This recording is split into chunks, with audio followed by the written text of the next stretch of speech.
criticize the government, you get attacked and accused of things that simply aren't true.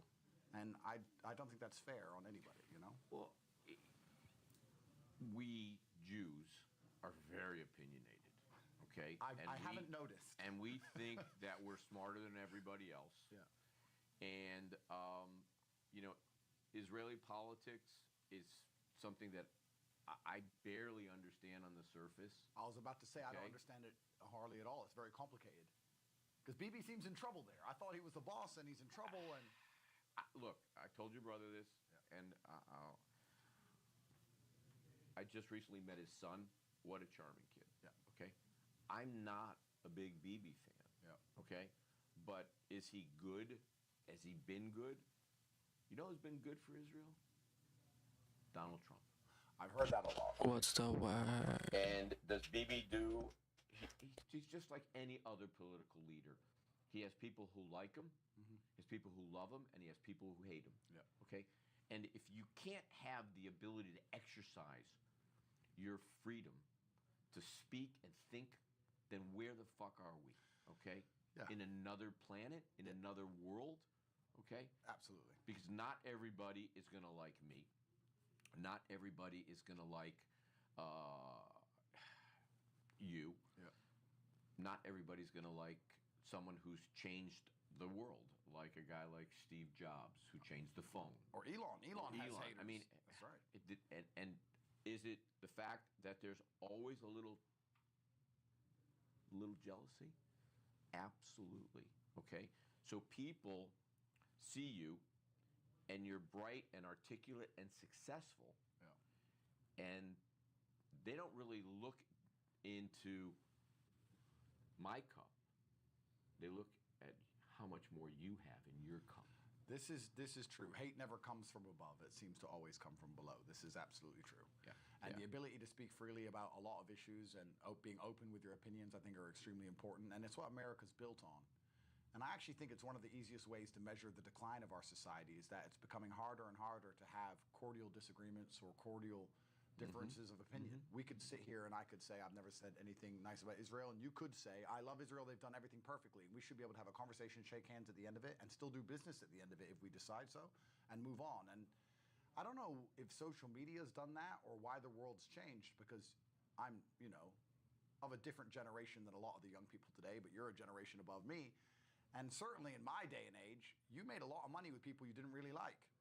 And you spoke to people you didn't really like. And you got along with people you don't really like. You had to function. You had to. You can't get ahead without it. But now with social media, it seems that everybody is constantly at each other's necks. And the idea that someone's going to say something you don't 100% agree with, completely to your core, is going to be considered an act of violence against you. It's insane. And this is why we have... With the Is he right, though? Is he right? All this craziness. Is he Nobody can right? talk anymore and have a serious conversation. Well, if you break it down to simplicity, okay, and I've said this before, and I respect the fact that you and your brother don't change your position, not because of this little bullshit that went on, okay, because that's all it is. Yeah. It's being in the wrong place at the wrong time with the wrong people, Yeah. okay, and they're trying to get celebrity off of you, who is actually a celebrity, is the fact that liberals are so fucking awful, full of shit, and they lie about everything. That's true. And they manipulate everything. We agree on and that. And the moment they get a chance to fuck you, they will. Absolutely. So why, and I guess probably one of my biggest worries about the West in general is that it seems no matter how hard people try to keep, you know, conservatism in and of itself is conserving. That's what we're trying to do. We're trying to preserve society, trying to conserve society. No matter how hard we try, the liberals just keep seeming to sneak in place after place and keep pushing back. I couldn't believe that New York's changed to, you know, New York was the capitalistic city of the world. It was. And now we have this socialism sneaking in, and there's a whole bunch of people who are so disenfranchised with the system and who are so unhappy with their own position because, like you said, they're looking at everyone else's cup, not their own, that they're just getting radicalized and desperate to the point where they don't even expect the government to give them things. They just want the government to take from you. They know the government's not going to distribute it back out. They know if they say, let's tax the rich, they're never going to get any money. They know that. They just want to take it from you because they're bitter. And it's getting kind of scary where, you do well in life now in many Western countries, and you automatically have a target on your back because the way the political system works or the way the justice system works, these DAs seem to be far more interested in going after a man who has money than they are going after a homeless man who's actually committing the crime.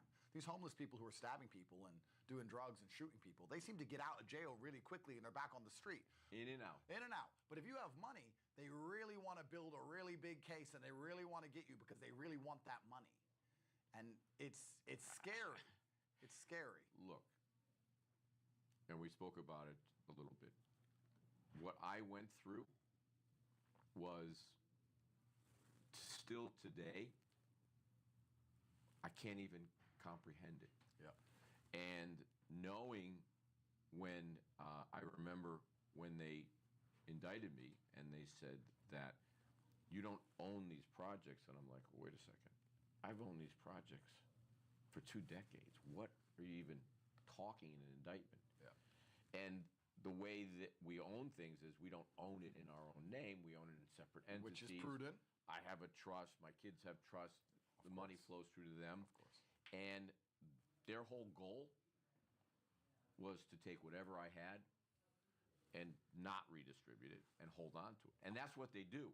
Of course. And I want to hear your story because, and I'm interested in your opinion, if it's just human nature where a DA or a prosecutor is more incentivized because you're a bigger scalp, or if there also is a governmental aspect to it where they just like the idea of, if we're going to spend money using the justice system, spend money on the courts, spend money on a prosecutor, spend money on all this, we want to get some money out of it. That's why they're not interested in spending all that money on trying to prosecute a homeless guy, because there's no payoff for them. Because I think you and I have similarity in our stories in regards to the fact that the justice system was very, very interested in not only getting us, but getting hold of our money. They really wanted the money. And that was in Romania, but it seems to happen everywhere. So I'm really interested in your story and why they did it. That is a very, very common theme. In my situation,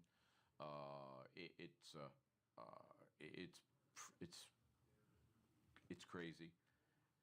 So here in the U.S., when the FBI is trying to make a case or someone's trying to make a case, they need a search warrant. And in order to get a search warrant, they need a judge to sign the search warrant. Yep. In my case, they shopped 7 different judges. It's called judge shopping because none of the judges would give a search warrant. Wow. So they find another judge, and we don't know any of this until I'm sentenced to, which was 85 years, which is a life sentence. You were sentenced to 85 years in jail? 85 years. For some property transactions? Yeah. Not murder? No, not murder. Murder's 10 years. Yeah, yeah. Well, my uncle, who my daughter is named after, his name was Michael, Mickey. He was murdered by his girlfriend on June 23rd, 1980, here in Miami. Bet she was out in no time. And she did 7 years. Yeah. And then my uncle went and spoke at her parole hearing.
and then you'll find boobs that just look like that.